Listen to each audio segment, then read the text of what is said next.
Hello viewers, welcome to Newsweek South Asia, a show where we will provide you fresh insights into South Asia's geopolitical, strategic and security situation. Let's take a look at the headlines first. UN report states Taliban aiding terror groups in Afghanistan. Minorities continue to face persecution under Pak's blasphemy laws. And Indian security forces slash Pakistan's efforts at terror financing. After the Taliban takeover of Afghanistan, terror groups have more freedom in Afghanistan than at any time in recent history. And there is no evidence that the Taliban leadership has made steps to curtail the activities of foreign terrorists in the war-torn country. According to a recent UN report, the connection between the Taliban, Al-Qaeda and several other terror groups remains strong and mutually beneficial for all parties involved, with the Taliban serving as the nucleus of the entire setup harboring terror activities. A report. Since the Taliban takeover of Afghanistan, following the US withdrawal in August 2021, the country once again has become a hotbed of terrorism. Terror groups are now able to operate freely under the Taliban's authority in Afghanistan, posing a significant threat of terrorism in the country and the wider region. According to a recent report by the Analytical Support and Sanctions Monitoring Team of the UN Security Council, the link between Afghanistan's Taliban regime and Al-Qaeda remains strong and symbiotic, and the setup in Kabul has not delivered on counter-terrorism provisions under the Doha Agreement signed with the US. According to the UN, Al-Qaeda has established training camps in 5 Afghan provinces, as well as safe houses and other infrastructure across the country. The Al-Qaeda camps are located in 5 provinces in 5 different regions of Afghanistan: Helmand in the south, Zabul in the southeast, Nangarhar in the east, Nuristan in the northeast, as well as Barghis in the west. The presence of Al-Qaeda camps in Helmand, Zabul, Nuristan and Nangarhar should come as no surprise. Helmand province has long been fertile ground for Al-Qaeda. In 2015, FDD's Long War Journal reported that Al-Qaeda was operating a training camp in Bramcha of Helmand province. For consolidation of Al-Qaeda or reconsolidation of Al-Qaeda have been ongoing for a very long time, even when the Taliban was not in power. Right now they have been given a reasonable space to consolidate, but there is no evidence of any dramatic change in the capacities and capabilities. In fact, their leadership has been decimated, second line leaders are being decimated. Ayman Zawahiri was killed in Afghanistan last year, middle last year, July I think. Today the nominal head or the acting Amir, Saif al-Adal, he is believed to be in Iran, is himself under tremendous pressure. So while it is true that the conditions within Afghanistan may be such that they would allow some groups to consolidate, there is as yet no evidence of this happening. Al-Qaeda has used the Taliban's takeover to attract new recruits and funding and its affiliates worldwide. Despite Al-Qaeda's huge network in Afghanistan, which includes training camps, safe houses, a media operations center, and Al-Qaeda commanders serving in the Taliban government, the US has only executed one hit since its withdrawal. That strike, which killed Zawahiri, was conducted by the CIA. The Biden administration touted the ability to hit Al-Qaeda and other terror groups if their presence is discovered, using over-the-horizon counter-terrorism capabilities of the US military. However, the US military has conducted 0 counter-terrorism strikes since the withdrawal. The only option that we see available to the West right now is covert operations and drone strikes. They took out Ayman Zawahiri right in the middle of Kabul, and whenever they detect a consolidation of either leadership or of cadres in particular places, whether they detect training camps which they are able to authoritatively identify, they are likely to take them out. The kind of situation that occurred prior to 9/11 is unlikely to occur now, because levels of tolerance are low, and more importantly, there are no diplomatic or legal constraints. They will hit them when they like. The Taliban's victory in Afghanistan has not only provided the space for openly organizing their training camps, but has also inspired terrorist organizations of various hues. Besides Al-Qaeda, Pakistan Lashkar-e-Taiba, Jaish-e-Mohammed and the Islamic State of Khorasan, East Turkestan Islamic Movement has also become active in Afghanistan. The 13th report of the Analytical Support and Sanctions Monitoring Team claims that Jaish-e-Mohammed maintains 8 training camps in Nangarhar, 3 of which are directly under Taliban control. All of these indicate that while the Taliban assurances for not letting the terrorists operate from its soil have remained on paper, in reality, the Taliban administration is helping them. The time has come for the international community to decide on how to bring about a permanent ceasefire and an immediate cessation of violence in Afghanistan. Anything short of this will constitute a serious threat to regional peace and security.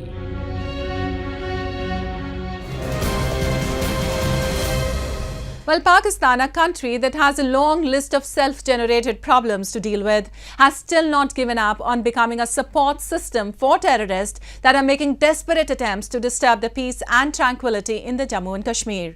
However, India's capable defense forces are carefully weeding out this network of terror financing. In a recent incident, the properties of a Kashmiri businessman were seized in the Kupwara district of Jammu and Kashmir. We have a report. The raids by National Investigation Agency this time were conducted on the properties belonging to Zahoor Ahmad Shah Watali, a Kashmiri businessman from Handwara. Watali was arrested in 2017 under the Unlawful Activities Prevention Act. The action against the accused was taken after the Special NIA Court, Patiala House, had issued an order. A terror financing network basically is a financial support system for organizations or individuals for carrying out terrorist activities. According to the charge sheet filed against Watali, he is accused of being a conduit, transferring funds that he received from suspicious sources. The document also mentioned that his terror financing sources belonged to Pakistan and Dubai, and the funds received were used for repeated attacks on security forces, government establishments, inflicting damage to public property.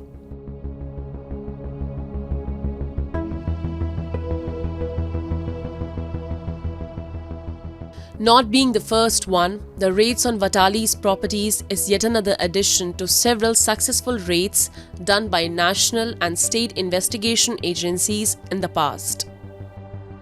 There have been verified attempts from Pakistan trying to infiltrate terrorists from the Indo-Pak border, the latest of them being in May this year, when a group of unspecified number of terrorists was stopped by India's army after an exchange of fire in the Uri sector.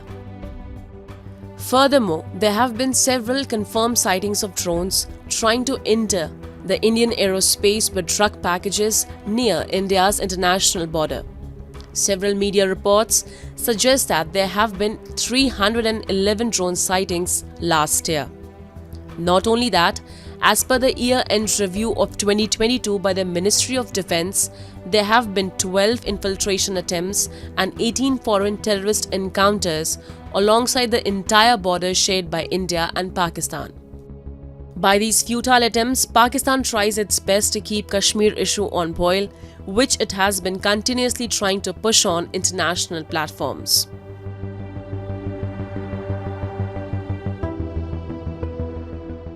The army is now being targeted. That army is the one that has made a fool of the people. And that is why the same army and ISI requires that the Kashmir issue is kept on a boil. And after now the successful completion of the G20 summit in Kashmir, it is a big slap on the face of the Pakistan army and Pakistan establishment, and it has shown to the people that what all propaganda that was being done by Pakistan, establishment and the army was all wrong. The Indian Jammu Kashmir is far much better developed, has more rights, people are more freer than what they are in Pakistan occupied Jammu Kashmir. Allying with the terrorists that desperately try to hinder peace here in India, experts believe that there is an elaborate network of overground workers in the area targeted by Pak-sponsored terrorists. These individuals are the ones providing terrorists with all the local support that is needed, starting from real-time information to shelter and even provide weapons at times. Be it terror financing, narco-terrorism via drones, infiltration attempts across the international border, or the network of the overground workers that act as a local support system, Islamabad has not differed itself from anti-India activities. They are sending in drones with drugs and arms ammunition to their people, the underground, overground workers over here in Jammu Kashmir, and telling them that you sell this drug and the money that you get from it, that you use for your terror financing, giving it to people for stone pelting and whatever other reasons. Now this is the way that they are doing it, because Pakistan does not have any funds to really now do and upkeep all these terrorists that it has been doing all these 75 years. Even when their own people are suffering on every aspect, the neighboring country is not ready to take countermeasures against terrorism. However, such terrorism is and will be countered by India's valiant security forces on every front imaginable, regardless how much Pakistan may try.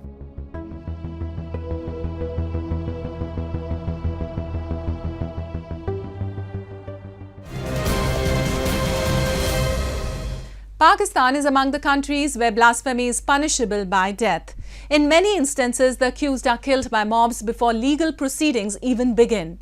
Often it is members of religious minorities who end up being accused of blasphemy. Recently, a Christian man, Nouman Masih, has been sentenced to hang on blasphemy charges after receiving a cartoon of the Prophet Muhammad. A report.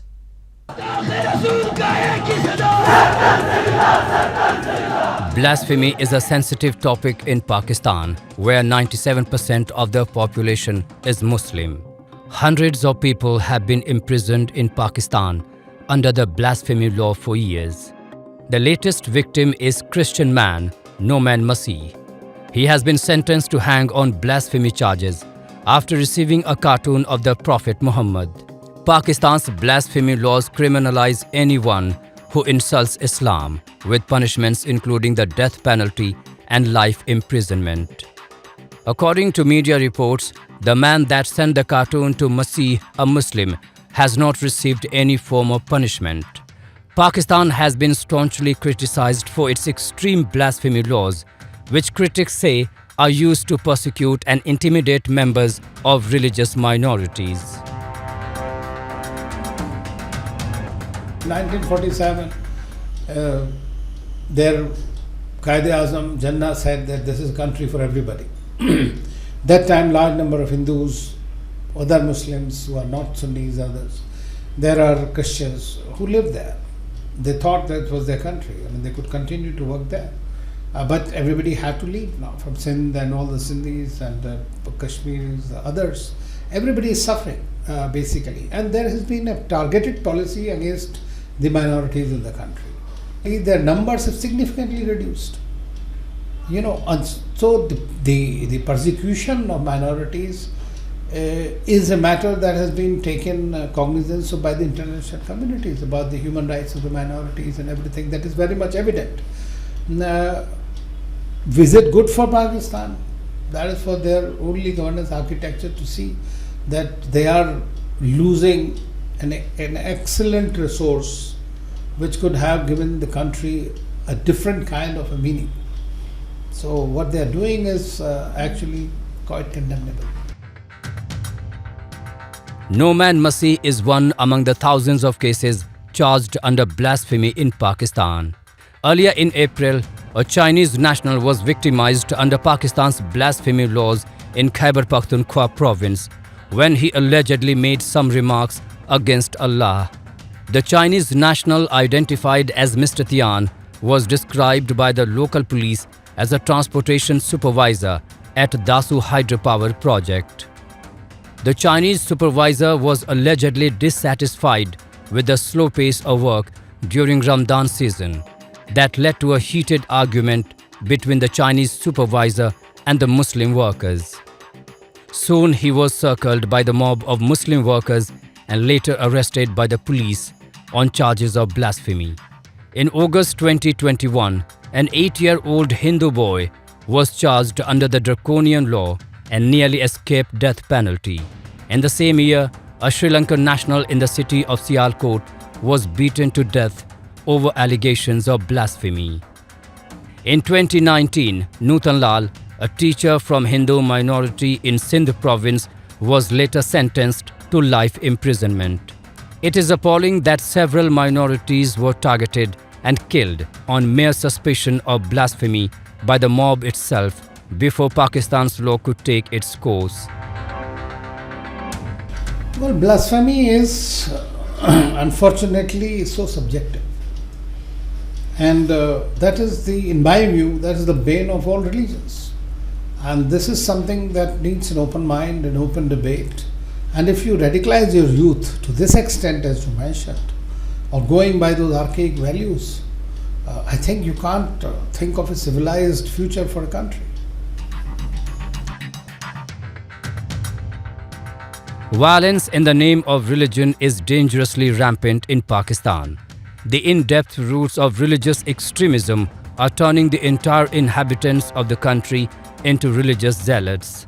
The ruling class, whether military or civil, has exploited religion to give legitimacy and popularity to its regime instead of curbing the menace of fundamentalism.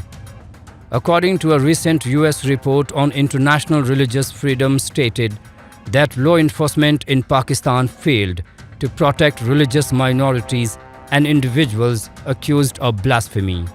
The Center for Social Justice and NGO reported 84 cases of blasphemy filed in 2021 and 199 in 2020.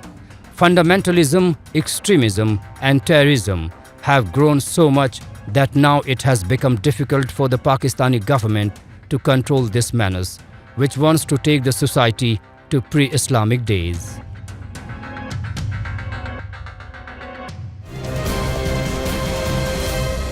Well, a recent spike in the number of drone sightings at the Indo-Pak border trying to infiltrate from India's airspace has been noticed. The most recent one of these was reported at the Indo-Pak border near Taran Taran district of Punjab this week. Several similar drone sightings have also been reported near the J&K border this year. Notably, these drones carry illegal drug consignments which are dropped on India's side. The use of drones in this manner is yet another elaborate scheme of Pakistan to push narco-terrorism in border areas. To know more about the issue, we are joined by Dipankar Sengupta, Professor of Economics at the University of Jammu. So, Professor Dipankar, a recent spike in drone sightings carrying illegal drug packages has been intercepted by the border security forces. Do you think that Pakistan's narcotic trade is a two-pronged strategy? On one hand, it serves as a money mentor for state-sponsored terrorism. On the other, it attempts to get Indian youngsters hooked on illegal drugs.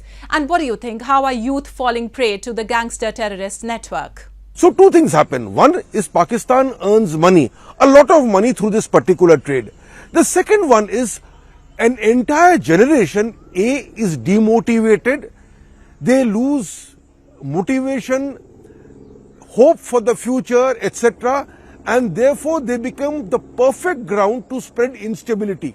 Because some will be angry at the turn of events and this anger can always be used against India.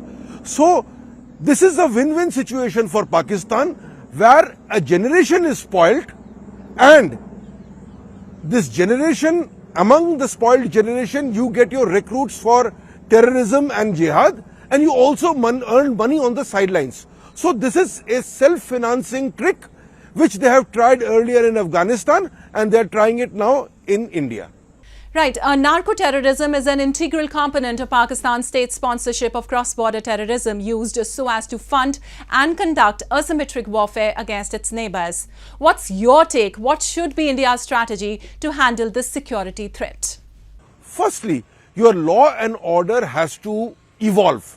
Just as the Pakistani agencies have changed their modes of smuggling, they are using drones. You also have to change your technology to ensure that you start to intercept these particular drones. So Indian law and order agencies have to invest heavily in technology, IT-enabled technology, artificial intelligence, so as to ensure that you are able to stop this merchandise at the border itself. But simultaneously, I think our educational institutions, our social institutions also have to come into play. You also have to tell your youth that, these are not the things that you have to go into. Well, how can Pakistan propagate narco-terrorism in India if it suffers from food shortages and economic slowdowns? See, I think this is a logical outcome of Pakistani twisted thinking. The fact is the Pakistani economy is collapsing, inflation is sky high. They cannot service their debts. They are looking around from one capital to another capital asking for a loan, a handout to tide them by for the next few weeks. So under those circumstances, a strategy such as this, which tries to take away the attention from Pakistan to India, is a good one in their way. In their twisted moral universe, if they undertake drug smuggling, which gives them money, and in return, if your neighbor's generation is spoilt, as has happened in Afghanistan, the Pakistani establishment unfortunately thinks it as a win-win situation. We are grappling with a neighbor whose moral compass has ceased to exist. So how can India crack down on Pakistan's sponsored terrorism here in Jammu and Kashmir? I think our machinery that tackles drugs has to be strengthened, and prosecution for ownership of drugs and taking of drugs has to be swift and it has to be vigorous. If somebody is dealing with drugs, he has to be prosecuted to the full extent of law. I think this message has to go out internally when it comes to law enforcement, and our students have to be encouraged to uphold certain moral values, which itself will ensure that they do not go in for drugs. Right. Thank you so much for the insight, sir. And with that, we come to the end of the edition of Newsweek South Asia. We'll be back next week with more news, views and analysis from the subcontinent. Meanwhile, do keep writing to us at nwsa@anin.com. This is Lipakshi Khurana signing off on the behalf of the entire production team of Newsweek South Asia. Goodbye and take care.